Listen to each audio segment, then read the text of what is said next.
Hi friends, welcome to SK Innovations. இன்னைக்கு நம்ம என்ன பார்க்க போறோம்னா ரொம்பவே சிம்பிளான டேஸ்டியான டிஃபரண்டான வடகரி எப்படி பண்ணலாம்னு சொல்லிட்டு பார்க்கலாம். பொதுவா எல்லாரும் என்ன பண்ணுவாங்கன்னா வடகரிக்கு கடலைப்பருப்பு வந்து ஊற வச்சு அரைச்சு வேக வச்சு யூஸ் பண்ணுவாங்க. நான் வந்துட்டு இன்னைக்கு அந்த மாதிரி பண்ண போறது இல்ல. இது வந்துட்டு என்னன்னா கடலைப்பருப்பு வந்து நாங்க மிஷின்ல வந்து ரவை பதத்துக்கு உடைச்சு வச்சிருக்கோம். இந்த மாதிரி தான் நாங்க எப்பவுமே வடகரி செய்வோம். பாருங்க. இந்த மாதிரி இருக்கும்போது நம்ம வந்துட்டு ஈஸியாக இதில் வடகரியும் செய்யலாம் வடையும் செய்யலாம். இன்றைக்கி வந்துட்டு நான் இந்த மாவை வச்சு வடகரி எப்படி பண்ணலான்னு சொல்லிட்டு காட்ட போகிறேன். இதிலிருந்து 1 கப் அளவுக்கு மாவு வந்துட்டு நான் எடுத்துக்கிட்டேன்.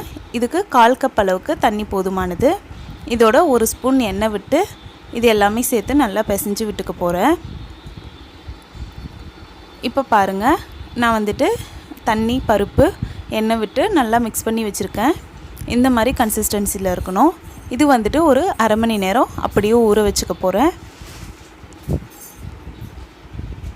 இப்போ பாருங்கள், அரை மணி நேரம் ஆகிடுச்சு.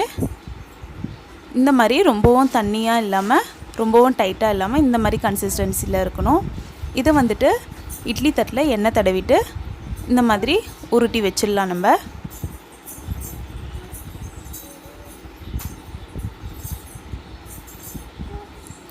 உங்களுக்கு வந்துட்டு வடகரி உதிரி உதிரியாக வரணும்னா இந்த மாவில் 1 ஸ்பூன் அளவுக்கு எண்ணெய் விட்டுக்கிட்டால் போதும்.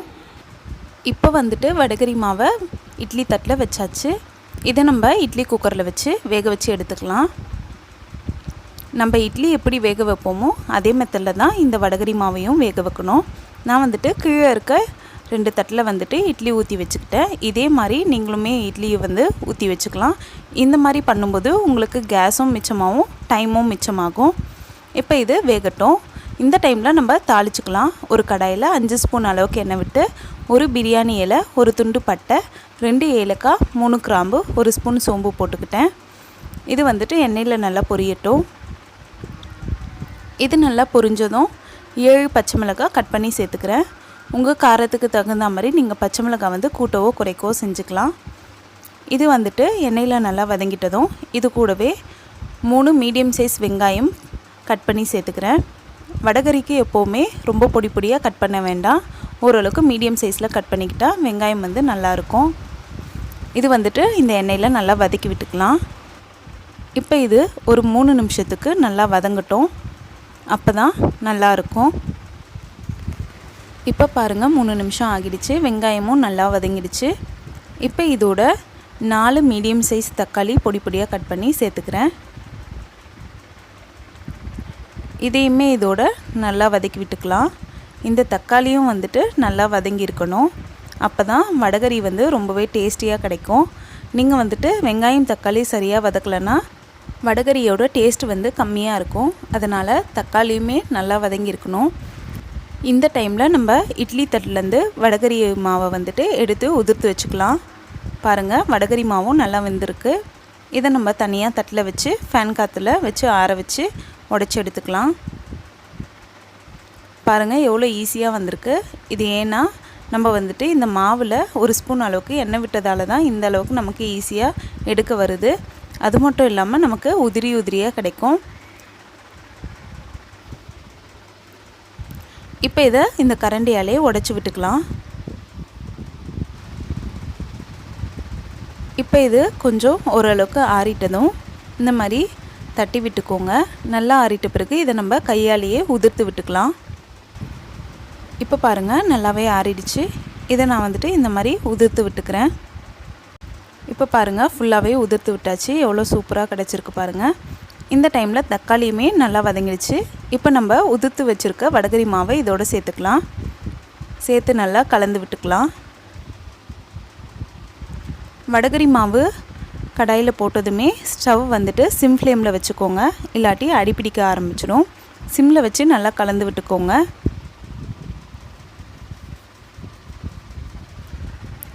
இப்போ இது நல்லா கலந்தாச்சு. ஏற்கனவே நம்ம காரத்துக்கு 7 பச்சை மிளகாய் சேர்த்துருக்கோம். அதனால் காரம் வந்து பார்த்து சேர்த்துக்கோங்க. நான் வந்துட்டு இப்போது 1.5 ஸ்பூன் அளவுக்கு மிளகாய்த்தூள் சேர்த்துக்கிறேன். இது கூடவே கொஞ்சமாக இந்த வடகரிக்கு தேவையான அளவுக்கு உப்பு சேர்த்துக்கிறேன். சேர்த்து நல்லா கலந்து விட்டுக்கிறேன். கலந்து விட்டுட்டு 500 ml அளவுக்கு தண்ணி வந்து நான் இதோட சேர்த்துக்கிறேன்.